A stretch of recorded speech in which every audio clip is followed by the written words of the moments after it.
Hello and welcome back to the Hazzabhajan YouTube channel. It is Harry here, and after a month away I am now back. If you want to know the reasons why, check the description. I've written a paragraph or so about why I've been gone for a while, but if you don't care about that, and I don't blame you, let's go straight into the video. So this particular video idea came to me whilst I was lying in bed the other day, because clearly that's when the best video ideas come to mind for some strange reason. That being to see which team had won their respective top flight leagues by the biggest margin between themselves and second place in each of Europe's top 15 leagues as per UEFA's coefficient rankings as of the time of this recording. To make things fairer and easier for me to research, I'm only going to look at the seasons in which the leagues in question use the system of 3 points for a win rather than 2, because including seasons with 2 points for a win would require a lot of unnecessary maths, which, quite frankly, I don't want to have to do. For any ties, the team who won the most points in those respective seasons will come out on top. So if two teams in England won the league by a 10-point margin, and that being the record, it would be the team who won the most points, so maybe 90 points over 85 points, who would get the nod for this video. Hopefully that all makes sense. If you're going to enjoy it, of course, please don't forget, hit the like button and subscribe to the channel if you haven't done so already. But without any further ado, let's have a look at which teams won each of Europe's top 15 leagues, as per UEFA's coefficient rankings, by the biggest margin between themselves and second place. Eliteserien, Bodo Glimt, 19 points. We start this video with the 15th highest ranked league, which, surprisingly to me at least, was Norway's Eliteserien. Admittedly, their position in UEFA's rankings will have been helped by Bodo Glimt's Europa Conference League run last season, when they thrashed Jose Mourinho's Roma 6-1 in the group stages, although the same team would go on to knock them out in the quarterfinals and then win the whole thing. They earned qualification to that competition by winning the Eliteserien in 2020, albeit they failed in the Champions League and Europa League qualifying rounds, which was their first ever top flight league title, but they didn't just win it, they absolutely blitzed it. They only dropped points in 4 of their 30 games, finishing on 81 points and leaving second place Molde in the dust with a 19-point difference between the two. Molde actually regained the league crown last season by 18 points ahead of Bodo Glimt, but obviously 18 is one number lower than 19, so they just missed out on featuring. Fortuna Liga, Sparta Prague, 16 points. To say that Sparta Prague were the dominant force in Czech football post-independence would be an understatement. Following the dissolution of Czechoslovakia at the end of 1992 and the subsequent folding of the Czechoslovak First League in 1993, Sparta Prague won 10 of the first 14 league seasons in the newly independent Czech Republic. The most dominant of those seasons came in 2000-2001, where they set a not since broke record of winning the league by 16 points, with Slavia Prague being left far behind in second. Spurred on by that success, they made it out of their Champions League group the following season ahead of Feyenoord and Spartak Moscow, before coming third in the second group stage, in what remains their joint best performance in the Champions League since its rebranding in 1992. Swiss Super League, BSC Young Boys, 31 points. You might reasonably think that we have already seen the highest number in this video, and you'd be right, although there is another team later on who can match, but obviously not better, BSC Young Boys' winning margin of 31 points in the Swiss Super League still to come. Between 2018 and 2021, the Swiss Super League belonged to BSC Young Boys, and their period of dominance was capped off with a 31-point void between themselves and second place Basel in 2020-21, even though Young Boys drew a quarter of their 36 games and lost a further 2. Nevertheless, Basel had a shocking season which saw them win just 15 league games to crawl into second, and they were only 17 points ahead of last place Vaduz, just over half the distance between themselves and the champions. I may be unfairly focusing on Basel's failures rather than the actual title winners' successes, but it was quite surprising just how poor every other team in the league that season was in comparison to BSC Young Boys. Super League, Galatasaray, 12 points. Turkey decided to give this 3 points for a win system a shot from the 1987-88 season onwards, and it was in that very season where the largest margin of victory recorded by a title winner was set. Powered by the 39 goals of Tanju Solak, Galatasaray hit the 90-point mark on the nose after 38 games to finish some 12 points clear of Besiktas in second and 28 points ahead of Malatyaspor in third. Aside from Solak and Didier Sis, the only other household name in that squad was Tugay, a man who, by federal law, could only score wonder goals, who made 4 appearances in his debut campaign at senior level as a 17-year-old. However, in the 35 years since, no one in Turkey has been able to win the league by a bigger margin, and that 12-point differential is the lowest in this entire video, although Gala are currently 9 points ahead of Fenerbahce at the top as of the time of this recording, and may well be on course to break it. Serbian Superliga, FK Partizan, 19 points. In 2020-21 and 2021-22, Red Star Belgrade won 108 and 100 points in those respective seasons, and yet Partizan still finished close enough to them to mean that neither of those two seasons gets an entry in this video. Indeed, their fierce rivals only finished 2 points behind Red Star in the latter campaign. Instead, it is actually Partizan who hold that record in the joint youngest top flight league in Europe, when they ended the 2008-09 season 19 points clear of surprise runners-up Vojvodina, notching up a tally of 80 points across their 33 games. It established their dominance over the Serbian game, as it was the second in their run of 6 straight league titles, and during the Serbian Super League era, they've only finished outside of the top 2 once, namely in 2018-19 when they came in third. Österreichische Bundesliga, SK Sturm Graz, 19 points. The Österreichische Bundesliga brings us our first tie, as the 19-point difference that Sturm Graz set in 1997-98 was matched by the then newly established RB Salzburg in 2006-07. However, Sturm Graz managed to win 81 points across 36 games, compared to Salzburg only amassing 75 points in their 36 games, so Graz are the ones to feature. Remarkably, this particular title win was the first in Sturm Graz's entire history, despite having spent every season since the mid-1960s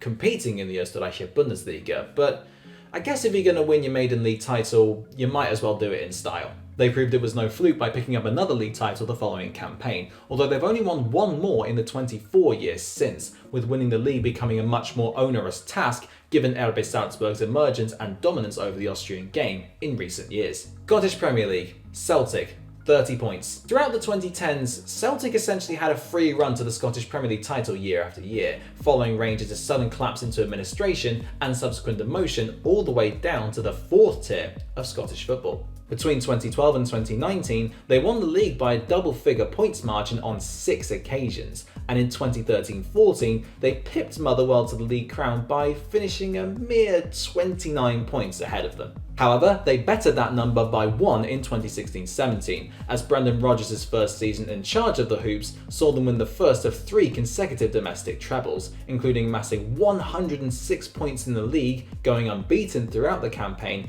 and ending it with a 30-point difference between themselves and runners-up Aberdeen. One of the most hegemonic seasons you're ever likely to see in European football history, their points tally and gap from first to second remain records that may never be beaten in Scottish football. Belgian Pro League, Club Brugge, 18 points. The second most successful team in Belgian football history, Club Brugge have won 4 of the last 5 Belgian Pro League titles, although they became the first title holders since themselves 30 years ago to fail to win in 6 consecutive league games earlier this campaign, a run which has seen them drop to 4th, 20 points adrift of leaders Genk. That's 2 points more than their 1997-98 title winning margin, a record which still stands today in Belgium. Aided by a mean defence which conceded just 29 goals all season, they swept aside all who stood before them, losing only twice. Weirdly, despite scoring 78 goals, more than anyone else, they didn't have a single player amongst the league's top 5 individual goal scorers that season. Primeira Liga,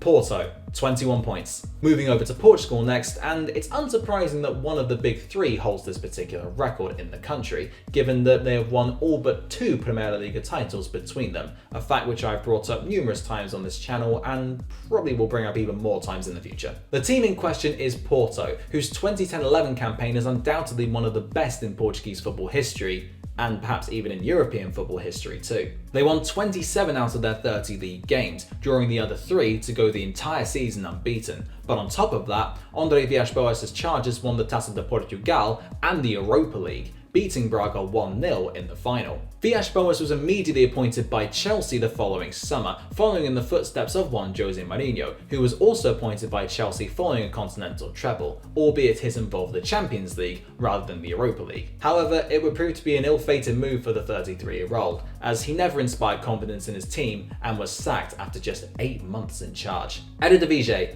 Ajax, 17 points. The second and last tie in this video, both Ajax and PSV have recorded 17-point gaps between themselves and the team in second. But since Ajax won 89 points compared to PSV's 88, it is the Amsterdam outfit who get the nod. Just. The previous year, Ajax had finished 4th behind Twente, Feyenoord and PSV, and in an attempt to rectify their league position, they hired Danish coach Morten Olsen. He signed his compatriot Michael Laudrup, as well as Shota Arveladze, who would score 37 goals in all competitions that season, and Benny McCarthy, adding them to a star-studded team containing the likes of Edwin van der Sar, Frank de Boer, and Jari Litmanen. Perhaps unsurprisingly, they absolutely blew away their domestic competition, as not only did they end up 17 points clear of PSV when the season drew to a close, but they also thrashed the same opponents 5-0 in the final of the KNVB Cup to complete the domestic double. However, their squad was quickly decimated, with Ronald de Boer, Van der Sar and Laudrup all leaving or retiring, and the following season they slumped all the way down to 6th, their lowest league finish in over 3 decades, amassing a meagre 57 points. Ligue 1, PSG, 31 points. I mentioned earlier that there was a team who managed to equal but not better Young Boys' record of 31 points as a title winning margin, and that team is PSG in Ligue 1. And realistically, are you in any way surprised about that? Because I know I'm not. Investment by the Qatari state in 2011 made them by far and away the richest and most powerful club in Ligue 1, virtually removing any semblance of competition, especially once they had signed the likes of Zlatan Ibrahimovic, Thiago Silva and Edison Cavani. Their peak was undoubtedly in 2015-16, when they only lost twice in the league all season, scored 102 goals whilst only conceding 19, and finished the campaign on 96 points with a 31-point gap between themselves and Lyon in second, which, as far as I can tell, is a joint European record. To put it into context, they secured the league title with a 9-0 annihilation of Troyes on the 13th of March, 2 months before the season ended, and Lyon were 3 points closer to Gazelic Ajaccio in 19th, a team who no longer exist, than they were to PSG in first. However, their failure to beat Man City in the Champions League quarter-finals led to manager Laurent Blanc leaving the club by mutual agreement, and an extremely talented Monaco team would actually win Ligue 1 by 8 points ahead of PSG the following campaign. Talk about hubris, eh? Serie A, Inter Milan, 22 points. Italian football was in a weird place in 2006, as they had just won the World Cup, but also saw multiple teams, including Juventus and AC Milan, embroiled in the Calciopoli scandal, the scars of which still haven't really healed in the years since. The season after, with Juventus in Serie B and Milan, Lazio and Fiorentina all having received points deductions, Inter Milan, who weren't implicated in the scandal, waltzed their way to the league crown, the second in a run of 5 consecutive titles. Only Roma, who were also let off scot-free, came anywhere close to the Nerazzurri, and even then, they were still 22 points adrift in second place. Having said that, even without the points deductions applied, Roma would still have finished second, so this record is definitely legitimate. However, Napoli are currently 15 points clear at the top of Serie A with 23 games gone, so it isn't unfeasible that this particular record may not last for that much longer. Bundesliga, Bayern Munich,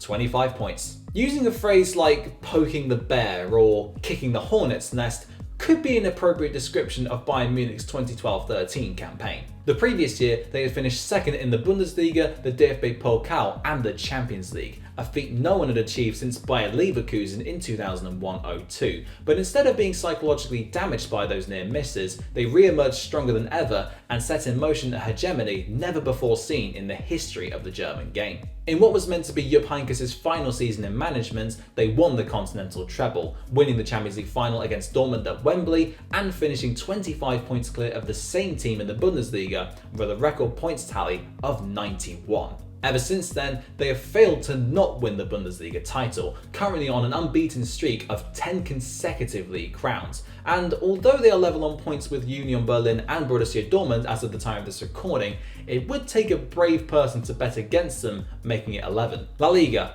Barcelona, 15 points. The late 2000s and early 2010s undoubtedly belonged to Barcelona, as Pep Guardiola's charges, inspired by the genius of Dani Alves, Andres Iniesta, Xavi, and of course Lionel Messi, amongst plenty of others, won 3 La Ligas and 2 Champions Leagues, playing some of the most beautiful football the game has ever seen. After Guardiola stepped down in 2012 to take a year-long sabbatical, his assistant Tito Vilanova took the reins as Barcelona boss and picked up where his predecessor had left off, and, in terms of points won in a single league campaign, actually achieved more than Pep ever did. Whilst it was bitter rivals Real Madrid, who were the first team to reach 100 points in a single La Liga campaign in 2011-12, Barcelona matched it the following year and set a record of a 15-point gap between themselves and second place, namely Real Madrid in this case, in the process. Tragically, Villanova was forced to resign at the end of the season owing to his struggles with cancer, which sadly got the better of him a mere 11 months after his team had won La Liga in the most convincing manner in Spanish football history. He was aged just 45. Premier League, Manchester City, 19 points. Now, of course, this one does come with a potential asterisk, given the numerous financial indiscretions Manchester City's owners have been accused of committing by the Premier League, and the subsequent possibility that their titles, including that one in 2017-18, could be stripped from them. For now though, they still hold numerous Premier League records which they set during that dominant campaign, in which they were the first team in English history to reach 100 points in a single league campaign, playing a spellbinding brand of football that had fans and neutrals alike in awe. They also netted 106 goals, registered a plus 77 goal difference, and, most pertinently for the purposes of this video, finished 19 points clear of second place Manchester United, all of which are records that are yet to be beaten.